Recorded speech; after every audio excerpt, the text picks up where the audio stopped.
El título es La escuela que queremos, que es un gran reto, un gran problema, porque de inmediato podemos pedirnos, ¿será posible querer la escuela? ¿O será posible tener una escuela así como la queremos? Un niño gitano de 6 años entra por la primera vez en la escuela cuando la escuela ya había empezado. En Italia los gitanos siguen siendo nómades, por lo cual, girando por el país, llegan en una ciudad en cualquier momento del año y hay una ley que permite a los niños gitanos de entrar en la escuela en cualquier momento del año escolar. Por lo cual, como ha tenido la suerte de encontrar una buena maestra, la maestra lo recibe, se presenta, lo presenta a los compañeros y presenta a los compañeros a este niño nuevo.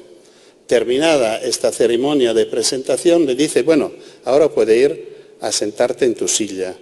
El niño la mira y dice, pero yo no estoy cansado. También en una primera clase de primaria, un niño de 6 años, un maestro, un buen maestro que yo conozco, un amigo, que se ocupa mucho de educación científica, llega a la escuela, pasando por el mercado, compra pescados. Y cuando llega a la clase, reparte platitos de plástico y frente a cada uno de los niños pone un pescado. Bueno, podéis imaginar que pensaba de proponer una experiencia de observación científica. Y un niño se pone a llorar desesperadamente. El maestro se acerca, se achica, lo consola y le pide, ¿por qué estás llorando? Yo no quiero comérmelo. Bueno, ¿pero tú estás acostumbrado a comer pescados crudos? No, pero aquí estamos en la escuela.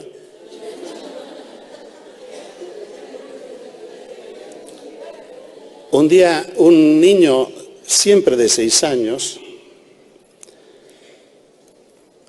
de Bogotá, después de algunos meses de escuela, dice a su mamá, yo quiero ir a la escuela un día a la semana, porque en este día puedo aprender todo lo que me enseñan y los otros días los necesito para jugar. Y por último, Sandro, un compañero de mi hijo mayor, en primero de secundaria, a los 12 años, al término de una jornada escolar, se levanta y dice a alta voz, me habéis robado 5 horas de vida. Una frase dramática. Sandro se ha perdido, ha tenido problemas de droga y no sé cómo ha salido. La escuela lo ha perdido. Esto es un tema muy gordo, muy grave, muy importante. Hoy en día en Italia parece que no son muchos los niños que abandonan la escuela. Se habla de un 3%, se habla de 30.000 niños y podemos casi estar tranquilos y satisfechos, un buen resultado. Pero pensáis que mirando las estadísticas de la delincuencia resulta que el 95% de los delincuentes no han terminado la obligación escolar. Y esto nos carga de una responsabilidad impresionante. Esto crea un problema enorme cuando reflexionamos sobre el tema si perdemos un niño. Y a mí me sale siempre esta frase impactante que Jesús dice en el último día de su vida terrena, no he perdido ninguno de los que me has dado. Creo que es una frase que cada uno de nosotros, maestros, personas que se ocupan de educación y los padres también, deberíamos desear poder decir un día, no he perdido ninguno de los que me tocaron. Frente a todos estos problemas, sale de hace muchos años una pregunta inquietante. ¿Pero no era mejor la escuela que teníamos una vez? ¿No era mejor la escuela que hemos hecho nosotros de niños? ¿No eran mejores los maestros de antes? Y por fin, ¿no eran mejores los alumnos de antes? Yo creo que esta es una pregunta mal puesta. Si reflexiono en la escuela que yo viví como alumno, puedo resumir mi experiencia diciendo era una escuela para pocos. De los 30 compañeros con los cuales yo empecé la primaria, llegamos a la secundaria como 4 o 5. Los otros se perdieron por el camino, una parte. Y una parte, a quinto, a los 11 años, tenían que elegir si seguir estudiando o ir por el trabajo, por la formación profesional. Era la, ¿cómo se llamaba? Avviamento profesional, es decir, ponerse en el camino de la profesión. ¿Era para pocos en qué sentido? En la mayoría de los casos, no es el mío, yo fui un poco una excepción, porque venía de una familia humilde, pero la mayoría de mis compañeros eran de familias que tenían una base cultural alta. Niños que venían de familias donde habían libros, donde habían adultos que leían por su placer, por su trabajo, y leían a los hijos. Era costumbre de esta temporada acompañar los hijos en estas familias leyendo algo. Eran familias que participaban a la vida social y cultural, discutían de los sucesos del día, era la historia, viajaban la geografía, participaban a conciertos, visitaban exposiciones. Bueno, eran familias que a sus hijos le daban las bases culturales. Estas familias, ¿qué pedían a la escuela? De completar esta formación. Era una escuela de completamiento.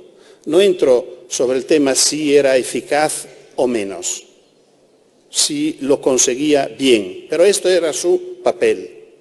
Completar una formación de la cual las bases ya estaban hechas.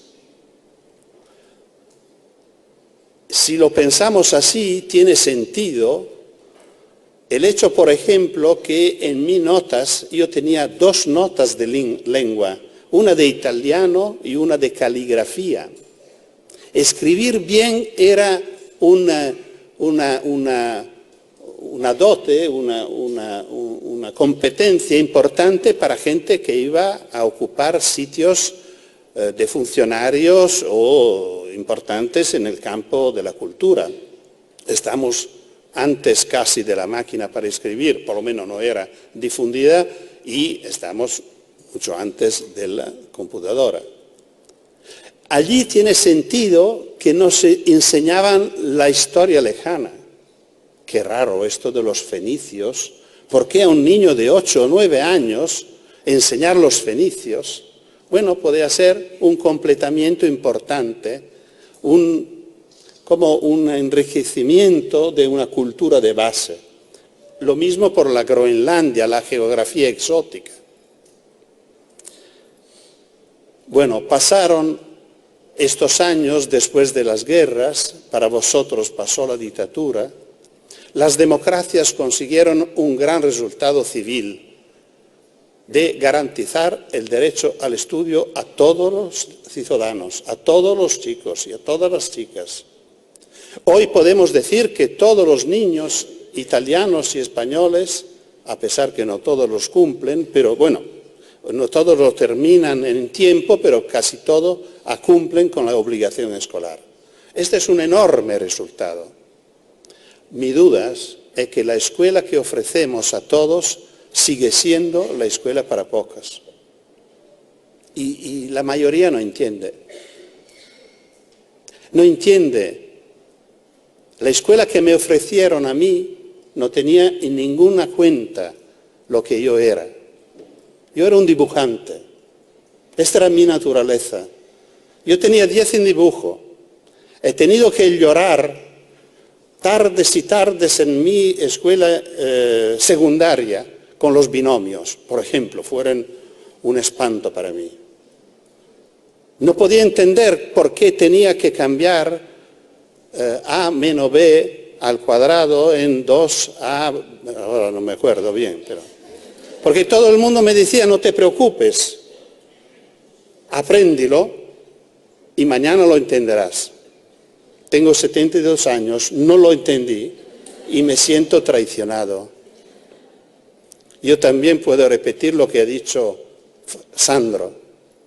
Por suerte he tenido una suerte mejor que él.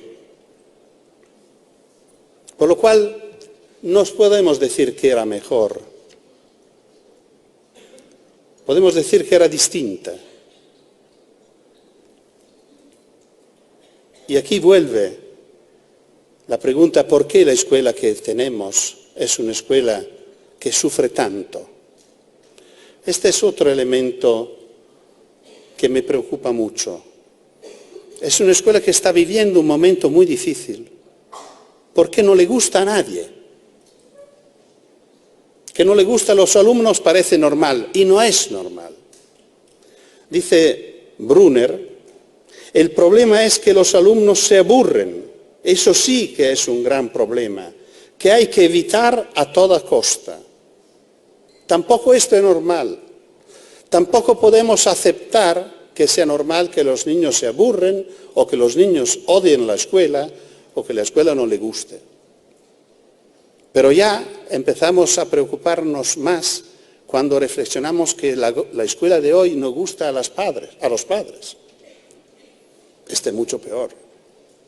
Antes, escuela y familia tenían una alianza perversa desde nuestro punto de vista de niños, pero fatal. Todo lo que ocurría en la escuela era bueno. Y si ocurría algo de mal en la escuela, seguro que iba a seguir algo de mal en la familia. Una mala nota era un castigo. Hoy es frecuente que un niño vuelve de la escuela con una mala nota y su padre o su madre le dicen, no te preocupes, mañana voy yo a la escuela y lo arreglo. Con un tono de amenaza. Y esto no puede ser. Y esto es un problema gordo que no creo que se puede imputar solo a las familias.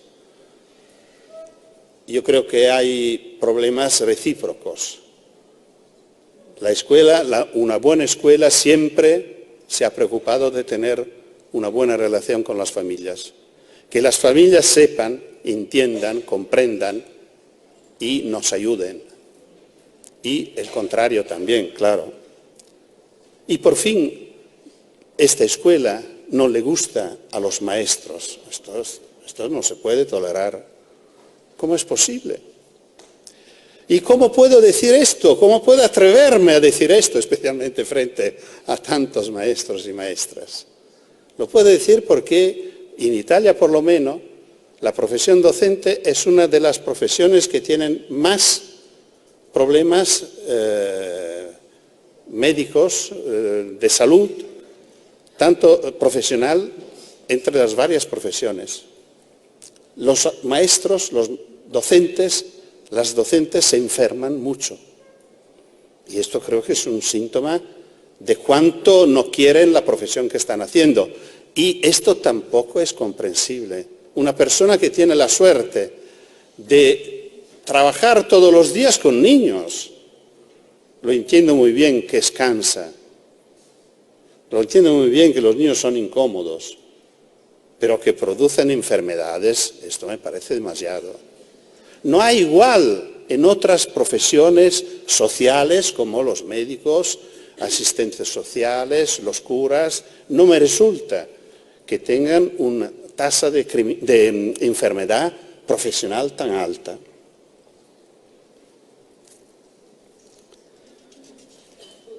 Y aquí sale la pregunta si es posible pensar en una escuela distinta. a una escuela querida,